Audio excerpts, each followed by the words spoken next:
So today we wanted to talk about a woman called Ruja Ignatova, who calls herself, or called herself, the Crypto Queen, who, one could argue, is the most successful known criminal in history, simply based on the amount that she potentially got away with. So Ignatova is a Bulgarian scammer who in 2014 founded a new revolutionary type of cryptocurrency that she insisted would be the Bitcoin killer. This cryptocurrency was called OneCoin. It lured in hundreds of thousands of eager investors, promising to revolutionize the way cryptocurrency works, while making those early adopters millions in the process. And by the middle of 2017, the cryptocurrency had reached 175 countries and was estimated to have received roughly £12 billion in investments from over 1 million people worldwide. And interestingly with this cryptocurrency, this happens quite a bit in a lot of these kind of cryptocurrency scams that end up happening. Part of the appeal of OneCoin was Ignatova herself. I don't know, do you remember BitConnect? What? Have you not seen BitConnect? Oh my God. No, you've got to send this to me now. Next time we have a quiz, remind me, that's going to be my buzzer. In early June 2016, the then 36-year-old businesswoman walked on stage at Wembley Arena, Martin, in front of thousands of adoring fans. She was dressed as she usually was in an expensive ball gown, wearing long diamond earrings and bright red lipstick. She told the cheering crowd that OneCoin was on course to become the world's biggest cryptocurrency, for everyone to make payments everywhere. In addition to her style, her salesmanship, she was Oxford educated, and she was once a financial consultant for a highly respected management consultancy called McKinsey. So what I'm getting at is that unlike maybe other scams that were happening around this time, she seemed to have the credibility and the style to back up these extraordinary claims. You know, it was a convincing argument that she was putting forward that OneCoin was going to be, as she called it, the Bitcoin killer.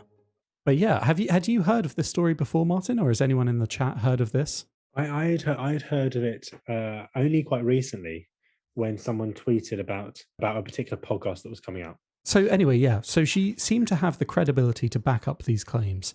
However, those who looked a little deeper into her background might have noticed that some things were amiss. So for one thing, in 2012, she was convicted of fraud in Germany after she declared a company she had recently acquired bankrupt under suspicious circumstances.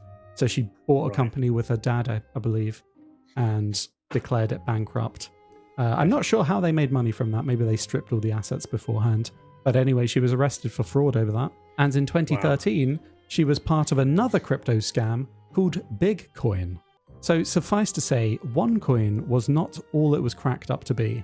In fact, you couldn't really even describe it as a cryptocurrency at all, because it wasn't linked in any way to blockchain technology, which is what all cryptocurrencies are based on. This was, in all effects, a simple Ponzi scheme, which, for those of you who may not be aware, a Ponzi scheme, basically in its most simplistic form, is using the money from new investors to pay back previous investors, convincing people that you've got this brilliant business. And so the old investors who have received their money and then some think, oh, wow, I'm going to invest more. And then you attract new investors to pay off the older investors. And the business in inverted commas grows and grows and grows until it all comes collapsing down in a big old house of cards. Bernie Madoff and Madoff. Like Bernie Madoff, the notorious Wall Street investor who, I can't remember how much he defrauded investors from. Billions, wasn't it? I think it was like around 60 billion or something. And he was sentenced to life I think multiple lives in prison for it. As much as 65 billion. $65 billion. Yeah. So this was essentially a similar thing, a Ponzi scheme. Part of the appeal of OneCoin was its simplicity. So I think for the uninitiated in cryptocurrency, it's incredibly overwhelming, right? Things like blockchain, non-fungible tokens, all that malarkey is just word salad to anyone who is not typically clued in technology and that sort of thing. It doesn't make any sense. Yeah. With OneCoin, however, it was incredibly straightforward. The users opened an account on the website, transferred some cash to on the website, and received some digital OneCoin in their account. That was it.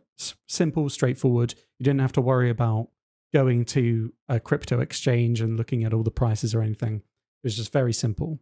So according to Ignatova, this process was easier and safer than buying Bitcoin. And because of this, she claimed that the value of OneCoin would only increase. That's what she said to sell this product to investors, basically. I imagine she was right in a way, wasn't she? She was sort of right.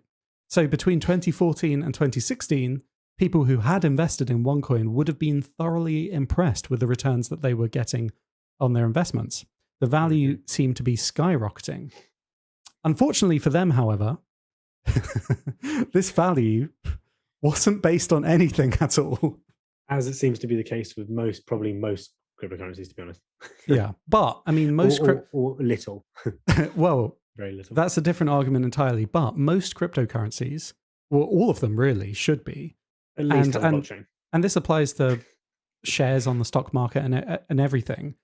All of these, the value of them is determined by the processes of free market capitalism, right? So how many investors are investing, whether they think that's going to make it more valuable. You know, these mysterious processes that go on behind the scenes, but ultimately they have value. That's where the value comes from. And so the difficulty with most cryptocurrencies in particular is that there's very little underpinning that value.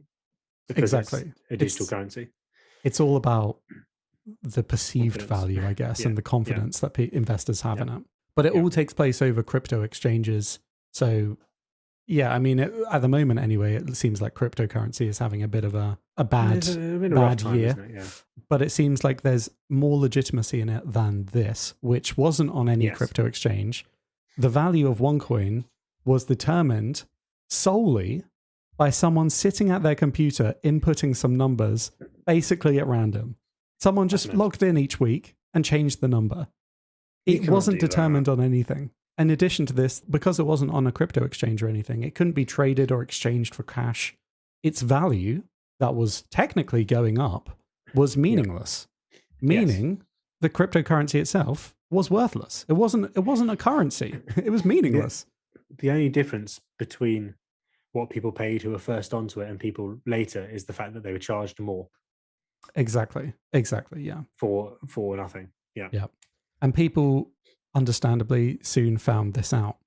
However, what was weird with all this was, even though to outsiders at the time, this scam was obvious. It was obviously a Ponzi scheme at this point anyway. But people inside the bubble behaved almost like they were in a cult, and they refused to accept any kind of negativity when it came to their glorious leader, the Cryptoqueen herself. And this was largely because the way this cryptocurrency spread was through multi-level marketing.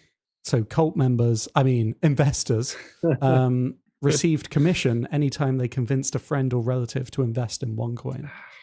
So it's a pyramid scheme, basically. It's so wrong that that's like the vehicle of it as well. It's like, you know that you're going to rip people off. It's like, and you're going to destroy their family relations. Yeah, exactly. Terrible. And by mid-2017, the House of Cards started crumbling. Mm-hmm. The FBI were preparing to arrest Ignatova. However, and this is where the mystery comes into it, she apparently caught wind that this was going to happen beforehand. And she was on her way to a conference in Portugal, I believe, in Lisbon, because there was a feature of OneCoin which would allow it to be exchanged and converted back to cash that had long been delayed, obviously. There was a big investors meeting happening in Lisbon that she was supposed to attend to. No chance she's getting there. And a bunch of it's like Mark in Peep Show, and he jumps out the window. I can't do the speech. I can't do it because there's nothing to say. It's a pile of shit. It doesn't exist. It's rubbish. Yeah, it's slightly different, but yeah. So what do you say? So caught between some disgruntled investors waiting in Portugal and the FBI closing in, she got on a plane to Athens, a Ryanair plane to Athens, and she was never seen or heard from again. I would do the same. I think I would have to do the same in her situation. One small thing to add here, she didn't leave empty-handed. Oh, no. She left with $500 million as well as USBs containing 230,000 Bitcoin. Jesus. Wow. Which 230,000 Bitcoin. It would be worth way less now today, but at their peak, still, which was after this, they would have been worth roughly $15 billion. They're still pretty worth like 7 million or something like that. Yeah, I mean, they're still would still be worth a lot. Yeah, keep it going. What's amazing in this scenario that she's vanished without a trace, right? With that much money, that's tough to do. Yeah, because you think that if you're starting afresh, you need to start with like setting up new bank accounts, and the transfer of large sums of money would certainly alert people. Well, yeah, new identity. She's never been heard from. Money. Yeah, mad. Must all be done through offshore and shell accounts and false names and all sorts. I mean, the FBI have recently, and this is what inspired us to talk about this story. I think in the last week, she's been added to the FBI's most wanted list. It's suspected that maybe she changed her appearance, possibly with plastic surgery, in order to get away with this. So she could be anywhere. Where do you think she is? So there are different theories dotted around. I don't know what's backing these theories up, though. I think it's just from business interests that she's had in these places over time. But there's theories that she fled to Frankfurt in Germany and has changed her appearance. Okay. I think she'd have to if she was holed up there. Another theory, and this is based on the fact that her brother was arrested for fraud, I believe, around this time, gave testimony saying that he had no idea where she was, but the people that picked her up at the airport were Russian, spoke Russian. So it's thought that maybe she fled to Russia. Yeah. I mean, she would get on well with a few people out there, wouldn't she? Another theory, and again, I think this is just from her like business interest that she had out here, is that she fled to Dubai and is living quite comfortably in Dubai. Okay. It's some of the places that you might expect her to flee to, I guess.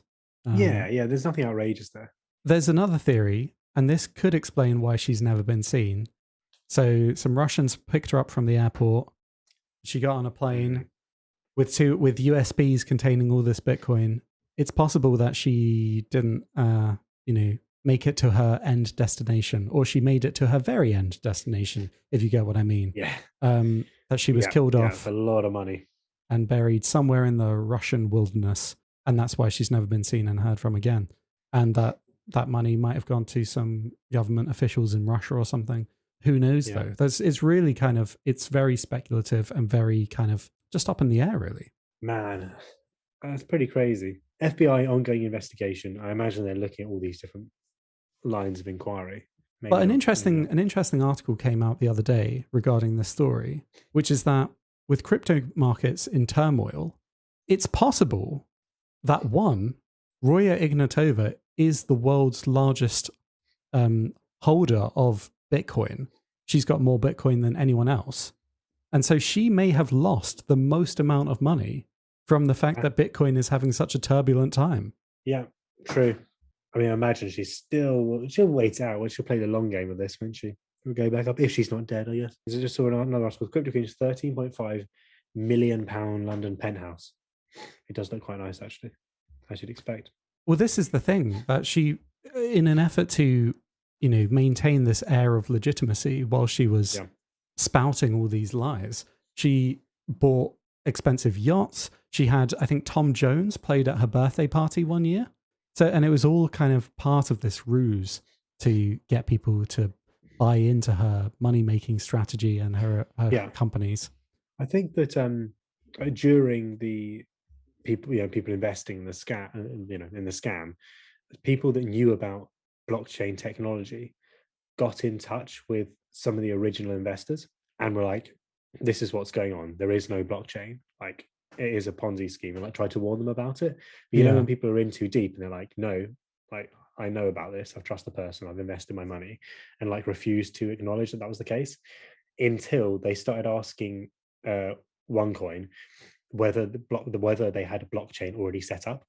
Yeah, and they basically palmed off the question and were like, "No, like you don't need to know about the workings of our business," until like there's so many people are asking. They're like, "Oh yeah, no, we're getting it sorted," and then they like tried to hire some engineers in the space, and basically the engineers were like, or one in particular was like, "Oh yeah, what's the company?" Because like the wage was like £250,000, and like company car, her housing or whatever.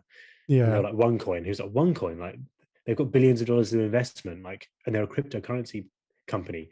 How can they not have a blockchain? And that's like when the penny dropped for one of them, and then he, of course, went and tried to tell everyone about the fact that it was a scam. So they were trying to set it up like way too late. It was late. Just basically, it was literally just marketing. Yeah. What they wanted to do was to be able to then create a blockchain, so they could say, yes, we've got a blockchain, and it kind of covers that, ticks it off the list. But by then it was too, the cat was most certainly out the bag. I don't know whether in the first place there was ever any kind of thoughts about it being legitimate, and then thinking, oh, we can make this work, let's market it really, really well. And once we know there's interest, then we can start working on like the technology around it, which should be pretty straightforward kind of thing. I think that is what happens with a lot of Ponzi schemes, including the original Ponzi scheme. Charles Ponzi, the person where its namesake comes from, had a very legitimate business idea, which was basically selling stamps across different countries. That story is hilarious. Buying stamps from like certain countries and then selling them elsewhere. Yeah. And if he had just done that on his own, then that could have been a very successful mid-level business for him. Could have been very profitable. But instead he sought investors, like thousands of investors. But then when he tried to do it, he worked out that he'd actually enough stamps, were there? There wasn't anywhere near enough stamps in circulation in the world, in order to make any kind of profit on that. So instead, he just started paying back investors with new investors' money. And it's interesting that in the hundreds of years that these scams have been going, possibly longer, they have hardly changed. And there were Ponzi schemes before that, but I think his case was so notorious that that's why he got its namesake. Yeah. But it's interesting. So, I do wonder if she'll ever crop up, or we'll ever find out what happened to the Crypto Queen. I think she'll be found. Do you think? You think she'll be found eventually? Yeah. I mean, either she's already dead, or she'll be found. Yeah. I think those are the two options. Well, let us know in the comments what you think. Do you think Ruja Ignatova, the Crypto Queen, one, do you think that she was the most successful criminal in history? And two, do you think that she will ever be found or discovered? And do you think there will ever be an answer to this mystery?